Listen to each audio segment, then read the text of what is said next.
गांव के बाहरी किनारे पर स्थित वे हवेली हमेशा से ही डर और रहस्य का प्रतीक रही है। कहते हैं उस हवेली में पिछले 100 सालों से कोई भी जिंदा व्यक्ति रात भर नहीं रुक पाया। जो भी गया या तो वापस नहीं लौटा या लौटने के बाद पागल हो गया। राघव, एक युवा और निडर पत्रकार, ने इस हवेली का सच जानने की ठान ली।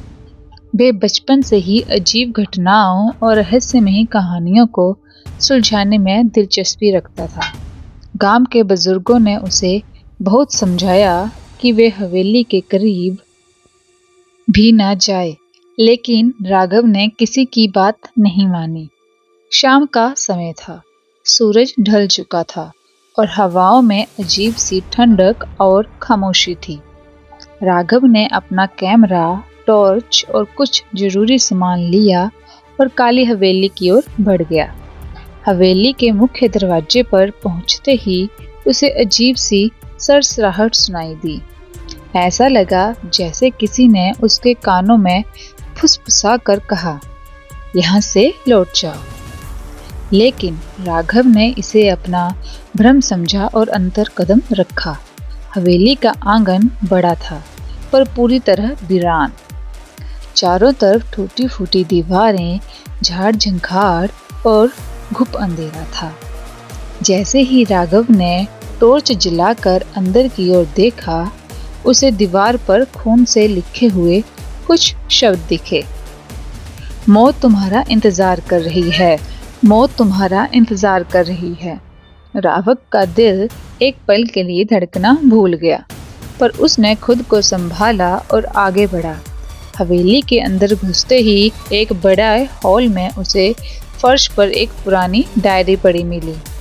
उसने डायरी उठाई और पढ़ने लगा। उसमें लिखा था कि यह हवेली कभी मेरी थी, लेकिन मैंने अपने लालच में कुछ ऐसा किया जिसने इसे अभिशापित कर दिया। अब यहाँ कोई भी चैन से नहीं रह सकता। मैं मर गया हूँ, लेकिन मेरी आत्मा अब भी यहीं कैद है। राघव को समझ आ गया कि इस हवेली में किसी भयानक घटना का इतिहास छुपा हुआ है। डायरी पढ़ते पढ़ते अचानक उसकी टॉर्च बंद हो गई। हॉल में अंधेरा छा गया। उसी समय उसे किसी की छाया हॉल के कोने में खड़ी हुई दिखाई दी। छाया धीरे धीरे उसकी ओर बढ़ने लगी। राघव ने डरते डरते कैमरा चालू किया, पर कैमरे की स्क्रीन में कुछ भी दिखाई नहीं दिया। कौन है? राघव ने कांपती आवाज में पूछा। कोई जवाब नहीं आया, पर उसी क्षण छाया हवा में गायब हो गई और एक भयानक हंसी गूंज उठी। राघव ने हिम्मत करके आगे बढ़ने का फैसला किया। हवेली के गलियारों में चलते चलते वह एक भूल भुलैया में फंस गया। हर दरवाजा उसे कहीं और ले जा रहा था। हर दीवार पर खून से बने निशान थे। कुछ देर बाद वह एक गुप्त कमरे में पहुंच गया। वहां एक पुरानी तस्वीर थी। तस्वीर में एक आदमी, एक औरत और एक बच्चा थे। लेकिन जैसे ही राघव ने तस्वीर को छुआ, कमरे में अजीब हरकतें शुरू हो गई। दीवारें हिलने लगी, छत से धूल गिरने लगी और चारों तरफ से चीखें सुनाई देने लगी। तभी एक महिला की आत्मा प्रकट हुई। वह सफेद साड़ी में थी, लेकिन उसकी आंखों से खून बह रहा था। उसने राघव से कहा, तुमने मेरी डायरी पढ़ी है तो सच भी जान लो। इस हवेली का मालिक राजा देवेंद्र ने मुझ पर अत्याचार किया है। मेरी हत्या करके मुझे इसी हवेली में दफना दिया। उसकी क्रूरता की वजह से ये हवेली शापित हो गई। अब हर आने वाले यहाँ अपने प्राण गंवाता है। राघव ने कांपते हुए पूछा, मैं आपकी मदद कैसे कर सकता हूँ? महिला ने कहा, मुझे मुक्ति चाहिए। हवेली के तहखाने में मेरे अवशेष हैं, उन्हें बाहर निकालकर अग्नि देना। लेकिन याद रखना, देवेंद्र की आत्मा अभी भी यहाँ भटक रही है। वे तुम्हें ऐसा करने से रोकेगा। राघव ने हिम्मत जुटाई और तहखाने की ओर बढ़ने लगा। रास्ते में कई बार उसे अदृश्य शक्तियों ने रोका। कभी उसके कैमरे ने धोखा दिया, तो कभी उसे लगा कि कोई उसके पीछे है। लेकिन उसने हार नहीं मानी। तहखाने में पहुंचते ही उसने देखा कि एक बड़ा सा ताबूत रखा हुआ है। जैसे ही उसने ताबूत खोला, हवेली के हर कोने से चीख पुकार गूंजने लगी। राजा देवेंद्र की आत्मा प्रकट हुई। वह भयानक दिखता था। उसकी आंखें लाल की तरह जग रही थी। यहाँ से भाग जाओ, वरना तुम्हारी भी यही हालत होगी। देवेंद्र की आत्मा ने राघव से कहा, लेकिन राघव ने हार नहीं मानी। उसने ताबूत में रखी हड्डियों को बाहर निकाला और जल्दी से उन पर घी और कपूर डालकर आग लगा दी। जैसे ही आग की लपटें उठी, हवेली में अचानक सन्नाटा छा गया। देवेंद्र की आत्मा दर्द भरी चीख के साथ गायब हो गई।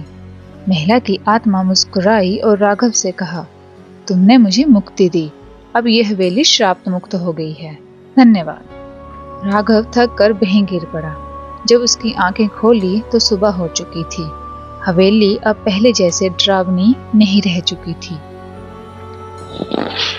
गांव लौटकर राघव ने सबको इस घटना के बारे में बताया। काली हवेली अब खंडर बन चुकी थी, लेकिन उसका डर और रहस्य हमेशा के लिए खत्म हो गया था।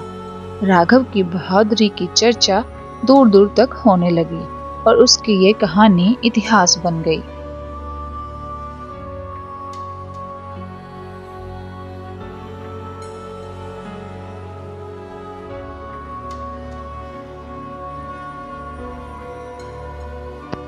जापान के एक छोटे से गांव में एक डरावनी किंवदंती प्रचलित थी। लोग कहते थे कि जब भी घना कोहरा छाता है, एक अजीब सी महिला लाल कपड़ों में दिखाई देती है। उसे लोग अकाई ओना कहते थे, जिसका मतलब है लाल कपड़ों वाली महिला। इस महिला के बारे में कहा जाता था कि जो भी कोई उसकी ओर देख ले, वह उसकी आत्मा को निगल जाती है। लोग डर के मारे शाम ढलते ही अपने घरों में दुबक जाते थे। रैन, एक जिज्ञासु युवक, हमेशा इस अंधविश्वास को नहीं मानता था। उसने तय किया कि वह इस रहस्य का सच पता लगाएगा। गांव के बुजुर्गों ने उसे बहुत मना किया, पर रैन ने उनकी बातों पर ध्यान नहीं दिया। एक कोहरे भरी रात रैन अपने कैमरे और टॉर्च के साथ उस घने जंगल में गया, जहां अकाई ओना को देखे जाने की घटनाएं होती थी। जंगल में कदम रखते ही रैन को महसूस हुआ कि सब कुछ असामान्य है। चारों तरफ अजीब सन्नाटा था, न पक्षियों की आवाज, न हवा की सरसराहट। जैसे ही वे आगे बढ़ा, उसे लगा कि कोई उसे देख रहा है। कुछ ही दूरी पर उसे लाल कपड़ों का हल्का सा अक्स दिखाई दिया। रैन ने हिम्मत करके उसकी ओर कदम बढ़ाए। जैसे जैसे वे पास पहुंचा, वह आकृति और स्पष्ट होती गई। रैन ने देखा कि वह एक महिला थी, जिसके लंबे काले बाल उसके चेहरे को ढक रहे थे। उसका शरीर खून से लथपथ था और उसकी लाल साड़ी रात के अंधेरे में चमक रही थी। तुम कौन हो? रैन ने डरते हुए पूछा। महिला ने धीरे धीरे अपना चेहरा उठाया। उसकी आंखें जो काली थी और उसके होंठों पर एक भयानक मुस्कान थी। उसकी गूंजती हुई आवाज में कहा, मैं वही हूँ जो हर पीड़ित की चीखों में रहती हूँ। तुमने मुझे क्यों बुलाया? रैन ने कांपते हुए जवाब दिया, मैं सच जानना चाहता हूँ। तुम्हारे बारे में ये सब क्यों कहा जाता है? महिला ने बताया कि उसका नाम अकिको था, जो 100 साल पहले वह इसी गांव में रहती थी। उसकी शादी एक क्रूर आदमी से हुई थी, जिसने उसके साथ अनेकों अत्याचार किए। एक रात उस आदमी ने उसे इस जंगल में लाकर मार डाला और उसकी लाश को वहीं छोड़ दिया। उसकी आत्मा दर्द और प्रतिशोध से भर गई। वे हर उस व्यक्ति की आत्मा को निकल जाती थी जो इस जंगल में आता, क्योंकि उसे इंसानों पर से भरोसा उठ चुका था। तुम भी यहाँ नहीं रुक सकते, उसने रैन से कहा। अगर तुमने यहाँ और देर की तो तुम्हारी आत्मा भी मेरी कैद में आ जाएगी। रैन ने महसूस किया कि अकाई ओना उसे नुकसान नहीं पहुंचा रही थी, बल्कि उसने चेतावनी दे रही थी। उसने जल्दी से वहां से भागने की कोशिश की, लेकिन जंगल की पगडंडी अजीबोगरीब तरीके से बदलने लगी। हर तरफ वही महिला दिखाई देने लगी। रैन को समझ नहीं आया कि वह असली अकाई योना है या उसकी परछाई।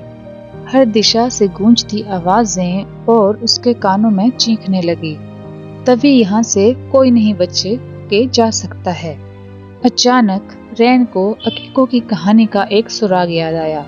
उसने गांव के बुजुर्गों से सुना था कि अगर कोई अकाई योना की आत्मा को उसकी मौत का इंसाफ दिला दे तो वह मुक्त हो सकती है। रैन ने हिम्मत करके अकीको से कहा, तुम्हारे पति ने तुम्हारे साथ जो किया वे गलत था। मैं तुम्हें न्याय दिलाने में मदद कर सकता हूँ। मुझे बताओ कि मैं क्या कर सकता हूँ। अकाई योना की भयानक मुस्कान गायब हो गई। उसकी आंखों में आंसू आ गए। उसने कहा, मेरे पति की तलवार अब भी इसी जंगल में है। उस तलवार को मेरी कब्र पर ले जाकर रख दो। मैं तब चैन से सो जाऊंगी। रैन ने तलवार को ढूंढने का प्रयास शुरू कर दिया। जंगल के कोने कोने में भटकते हुए उसे एक पुरानी तलवार की टुकड़ी दिखाई दी, जो खून से सनी हुई थी। जैसे ही उसने तलवार उठाई, उसे महसूस हुआ कि कोई भारी शक्ति उसे रोकने की कोशिश कर रही है। रैन ने पूरी ताकत लगाई और तलवार लेकर उस स्थान पर गया जहां अकाई योना की कब्र थी।